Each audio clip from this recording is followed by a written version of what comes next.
안녕하세요. 저는 서울대학교 데이터 사이언스 대학원의 김형신이라고 하고요. 2020년 3월에 코로나가 터짐과 함께 임용돼서 한국으로 오게 되었습니다. 저의 연구 분야는 앰비언트 AI라고 부르는데요. 기존의 인공지능 패러다임이 주로 연산을 서버에서 하는 것이었거든요. 클라우드 서버는 이제 유저와 상당히 멀리 떨어져 있게 되는데, 근데 요즘에 하드웨어들이 많이 발전해서 엣지 TPU 혹은 모바일 GPU와 같은 저전력 인공지능 가속기들이 많이 개발이 되었어요. 그래서 요즘에는 이런 스마트폰 혹은 이런 인베디드 기기 이런 곳에서도 인공지능 연산이 직접 가능하게 된 시대가 되었거든요. 그래서 앰비언트 AI라 함은 기존의 서버 중심의 인공지능 패러다임에 이런 작은 친구들을 포함시켜서 인공지능의 적용 분야를 훨씬 더 넓히자라는 패러다임이라고 볼 수가 있겠습니다.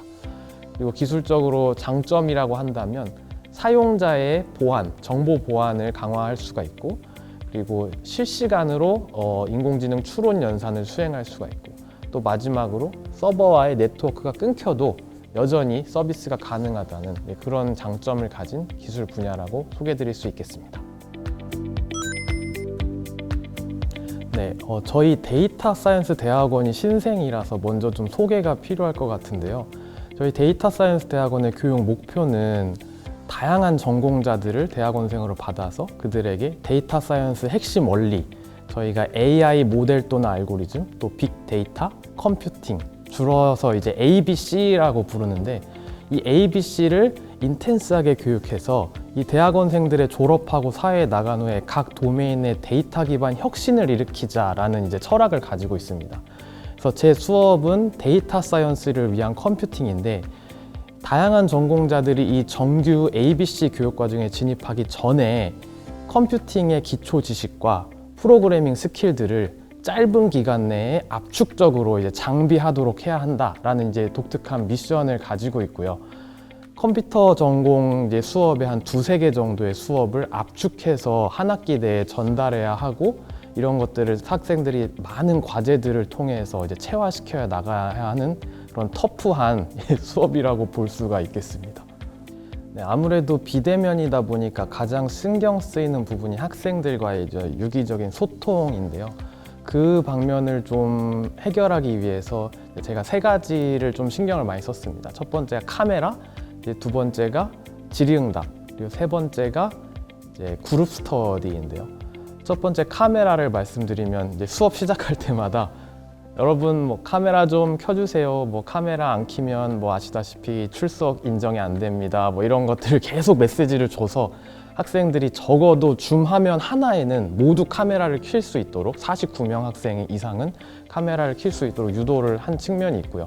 그리고 카메라를 킨 만큼 전 학생들을 보고 학생들의 그 얼굴 상태를 보고 좀 반응을 하려고 좀 노력한 측면이 있습니다. 예를 들면 제가 어떤 걸 설명했는데 학생들이 많이 끄덕끄덕하는 모습이 보인다. 그럼 그냥 그걸 보고 있는 것이 아니라 다들 끄덕끄덕 하는 걸 보니 잘 이해가 갔나 보네요 라고 멘트를 던져준다든지, 아니면 학생들의 표정이 상당히 안 좋으면 표정이 안 좋으신데 좀 설명이 다시 필요한가요? 라든지 이제 그런 상호작용을 유도하는 데에서 카메라가 아주 큰 역할을 했습니다. 그리고 두 번째는 질의응답을 상당히 이제 다양한 채널로 받으려고 노력한 측면이 있는데, 첫 번째는 줌으로 수업을 진행하는 동안에 실시간으로 채팅창을 통해서 질의응답을 받았고요. 근데 아무래도 제가 수업하는 도중에 수업에 집중하다 보면 채팅창으로 많은 질문이 올라오는데 그걸 하나하나 답을 다 못할 수가 있습니다.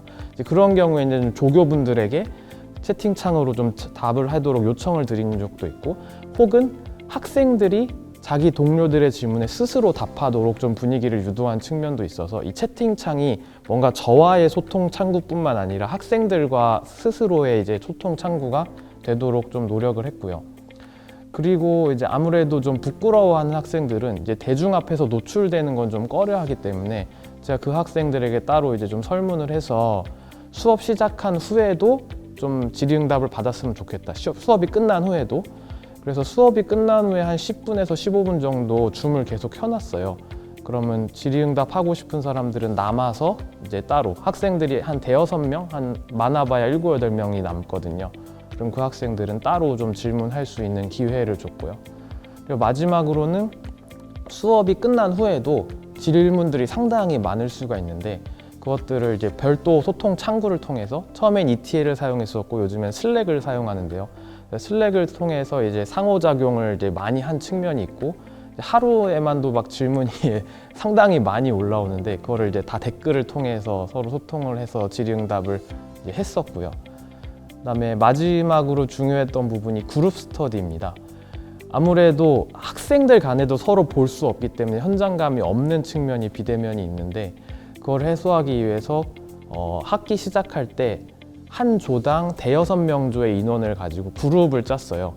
이제 그룹을 짜면서 어떤 거를 좀 고려했냐면 서베이를 받아서 내가 토커티브하다 아니면 샤이하다 뭐 이런 걸 서베이를 받고 내가 기존에 프로그래밍 경험이 있다 없다 이런 서베이를 받아서 최대한 학생들 그룹 하나가 자생할 수 있는 그런 좀 고려를 했습니다. 특별히 이제 프로그래밍 경험이 있는 학생을 적어도 한 명을 한 조당 배치를 시켜서 그분들을 튜터로 지정해 줬어요. 그래서 그룹 스터디 할 때 그분들이 이제 담론을 리드해 나갈 수 있는 역할을 부여했고 이제 그분들이 아무래도 서비스를 하다 보니까 좀 동기부여를 하기 위해서 학기 말에 마지막 날에는 인기 투표를 했습니다. 그래서 엔젤을 뽑아달라. 그래서 즉석에서 투표를 해서 1등으로 뽑힌 학생에게는 좀 보너스를 주는 그런 포상책을 좀 마련을 했었고요.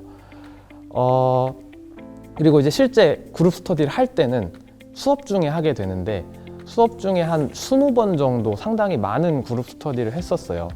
그룹 스터디를 할 때는 줌의 소회의실 기능을 이용을 했는데 처음에 수업 시작할 때 각 학생들이 자기 이름 앞에 조명을 붙이도록 해서 좀 조명으로 정렬이 되거든요. 그렇게 한 다음에 조교분들이 소회의실을 미리 구성을 해놓고 스터디를 딱 시작할 땐 제가 이제 열기 누르기만 하면 바로 다들 흩어져서 자신들만의 소회의실로 가게 되는데 소회의실이 이제 좋은 점이 아무래도 자기들만의 공간이 이제 세팅이 된다는 점 그리고 서로들 간에 카메라를 켰기 때문에 얼굴을 보고 얘기할 수 있고 또 스크린 쉐어도 가능하기 때문에 특히 실습 수업에서 자신의 그 코딩하는 화면을 서로에게 공유하면서 같이 이제 얘기할 수 있다는 측면이 있었고요. 또 마지막으로는 수업 외에도 이제 과제를 할 때 그룹 스터디 효과를 좀 보고 싶었던 측면이 있어서 과제도 함께 협업으로 하도록 유도를 했는데 원칙을 세웠습니다. 아이디어는 공유하되 코드는 공유하면 치팅이다. 그래서 최대한 코드 없이 서로 아이디어를 자연어로 어떻게 소통할 수 있을지를 또 훈련하게 만들었고 그렇게 해서 좀 너무 모자라는 학생들이 있을 수 있잖아요. 제 수업의 경우에 40개가 넘는 전공 학생들이 기초를 쌓기 위해서 들어오는데 이 편차 가운데서 누군가가 뒤처지는 걸 막기 위해서 과제 때 활발한 토론을 통해서 함께 과제를 하도록 유도하였습니다. 저는 사실 이제 임용된 후에 오프라인 수업을 해본 적이 없어요. 그래서 처음부터 비대면으로 시작할 수밖에 없었는데 그래도 제가 생각할 때 분명히 장점들이 몇 개가 있었던 것 같아요. 첫 번째 장점은 아무래도 이동 시간이 필요가 없다. 강사에게도 그렇고 학생들에게도 그렇고 그냥 자기 자리에서 들으면 되기 때문에 전 그 방면에서 이제 수업 때문에 시간이 많이 소모되고 그런 걸 잘 못 느껴서 너무 편했고요, 사실. 두 번째 장점은 카메라를 켜기 시작하면 제가 상상해 보건대 오프라인에서 수업을 할 때는 제가 학생들의 반응을 물론 볼 수가 있지만 학생들도 제가 어딜 보는지 알잖아요. 그런데 비대면 수업에서는 제가 몇 명을 뚫어지게 쳐다봐도 학생들이 몰라요, 그걸. 그래서 제가 너무 마음 놓고 학생들의 반응을 정말 자유롭게 하나하나 다 관찰을 할 수 있다는 게 저에겐 되게 큰 장점이었고요. 또 세 번째는 이제 공간의 문제인데 아무래도 컴퓨팅의 기초 수업 같은 경우에 교내적으로 수요가 많기 때문에 학생들이 늘어날 여지가 되게 많았는데 강의실에 제약이 없이 학생의 수를 늘릴 수 있다는 점은 되게 큰 장점이었어요. 그리고 이제 그룹 실습을 할 때도 사실 오프라인으로 컴퓨터를 사용한 그룹 실습을 하려면 또 실습 공간을 컴퓨터를 일일이 세팅해서 마련하는 것도 이제 보통 일이 아닌데 그리고 그룹으로 나누게 되면 아무래도 우리 그룹이 얘기하는 소리가 다른 그룹에게는 소음이 되잖아요. 그래서 좀 서로 이 학습 공간이 너무 시끄러워질 여지가 많은데 소회의실에서는 딱 자기들만의 소리가 들리기 때문에 그 방면에서도 되게 그룹 실습에 있어서 좋은 역할을 했다고 생각을 합니다. 그리고 마지막으로는 학생들이 질의응답을 정말 편안하게 하더라고요. 질문들이 범람하는 거를 이제 지켜볼 수가 있었는데 아무래도 물론 이름이 공개되긴 하지만 그래도 좀 익명성이 있잖아요. 교수님이 바로 딱 자기를 보고 있지 않으니까 편안하게 모르는 것들을 질문할 수가 있고, 그래서 이제 저 같은 경우에도 상당히 많은 도움을 받았습니다. 학생들이 뭘 궁금해하는지 되게 다양한 관점에서 알 수가 있었습니다. 강의하는 사람 입장에서의 단점은 아무래도 학생들이 현장감을 느끼게 하기 위해서 제가 학생들을 직접 마주할 수 없는 제 방 안에서 온갖 노력을 다 해야 된다는 측면에서 정신적 노동이 상당히 증가했다는 측면이 있습니다, 사실. 그래서 제가 계속 여러 가지 참고했던 것들이 뭐 유튜버들이 어떻게 하는지, 강의도 강의고 컨텐츠를 잘 전달하는 것도 물론 중요하지만 그 과정에서 어떻게 내가 실시간으로 카메라들의 채팅창에 반응하는지 이런 것들을 이제 체질을 개선하는 게 저 입장에서는 가장 힘들었던 것 같고요. 그리고 강의 자료를 구성하는 데 있어서도 뭐 학생들이 최대한 좀 흥미를 느끼도록 중간중간에 뭐 움짤이라 그러죠. 뭐 그런 것들을 하나 두 개씩 뭐 넣어주려는 고민을 하게 된다든지, 아니면은 글로 쓸 것들을 최대한 그림으로 바꿔가지고 애니메이션화 시켜서 전달하려는 노력이라든지 이런 것들이 결론적으로는 강의의 질을 향상시켰다고 생각하지만 준비하는 사람 입장에서는 상당히 쉽지 않았다라는 측면이 있는 것 같습니다. 네, 그리고 강의하는 도중에 똑같이 강의를 해도 아무래도 이런 부담감이 있어요. 내가 방 안에서 뿜어내는 에너지가 스크린을 뚫고 각 사람의 집 안으로 들어가야 된다는 부담감 때문에 아무래도 볼륨이 제가 더 커지게 되고 뭔가 에너지를 더 발산하게 되더라고요. 그러고 보면 강의 끝나고 너무 지치는 그런 감이 있고, 또 이제 학생들 하나하나 이제 화면을 보면서 이제 반응을 잘 해줘야 되잖아요. 그런 것도 되게 큰 챌린지였던 것 같아요. 그래서 결국 목표는 학생들이 나는 집에 있지만 멀리 떨어진 교수님이 나를 어느 정도 관심해주고 있구나 라는 이제 느낌을 주기 위한 건데, 예, 강의 외적으로 신경 쓸 일이 너무 많았습니다. 마지막으로 시험을 볼 때 비대면으로 보는 게 특별히 이런 컴퓨팅 기초 수업의 경우에는 너무 어렵더라고요. 왜냐하면 학생들이 비대면으로 시험을 보면서도 사실 컨닝을 하게 하면 안 되잖아요. 스스로 풀게 만들어야 되는데, 이 기초 컴퓨팅 수업의 경우에는 문제들이 너무 다 인터넷에 오픈돼 있어요. 그래서 학생들이 너무나 손쉽게 그냥 제 문제를 카피 앤 페이스트해서 검색만 하면 다 이제 문제를 얻을 수가 있거든요.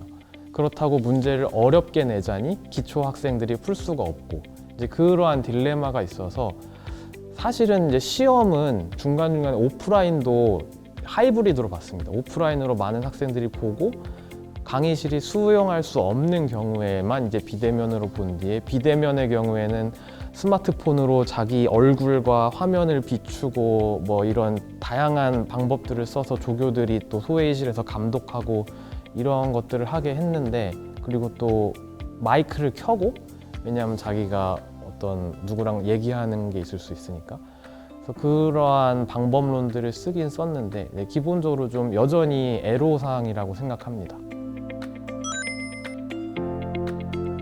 사실 이제 이 수업이 가지고 있는 그 특징들 때문에 다양한 전공자들이 듣고 있고, 그 다양한 전공자들이 컴퓨터 전공 수업 두세 개에 해당하는 것을 짧은 시간 내에 다량의 과제, 한 20개 정도 되거든요. 그 다량의 과제를 통해 학습해야 하는 그 터프한 스케줄 때문에 학생들의 반응에 대해서 사실 걱정이 너무 많았어요. 그런데 좀 반응을 듣고 놀랐던 게, 생각보다 학생들은 힘들지만 그럼에도 불구하고 많이 배웠을 경우에 긍정적인 반응을 보인다는 것을 이제 알게 되었습니다. 학생들이 대부분이 힘들었지만 이 수업을 통해서 많은 것들을 얻었고 그 이후에 데이터 사이언스에 진입할 수 있을 것 같은 자신감을 얻었다, 이런 반응들이 있었고, 특히 특히 이제 비대면이냐 대면이냐의 이슈에 있어서는 딱히 이제 대면으로 할 필요를 못 느끼더라고요, 학생들이. 비대면으로 이제 조별 실습을 하고 비대면도 적절하게 소통이 이루어질 경우에 사실은 대면보다 더 편하게 그리고 또 효과적으로 수업을 할 수 있다라는 이제 평을 줘서요. 사실 많이 좀 격려가 되었습니다. 그리고 향후 계획은 사실 지금 기초교육원에서 또 다른 사업을 추진하고 있는 게 하이브리드 대형 강좌 수업이잖아요.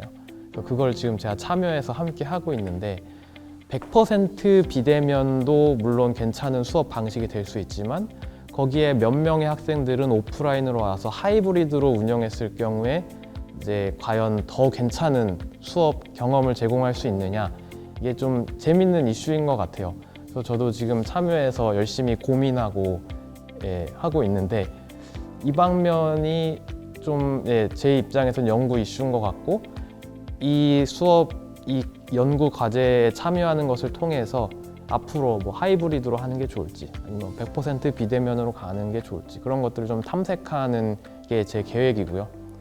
또 하나는 사실 뭐 요청사항인데 이런 것들을 스케일러블하게 강의를 꾸리려면 조교 인력들이 너무나 많이 필요하거든요.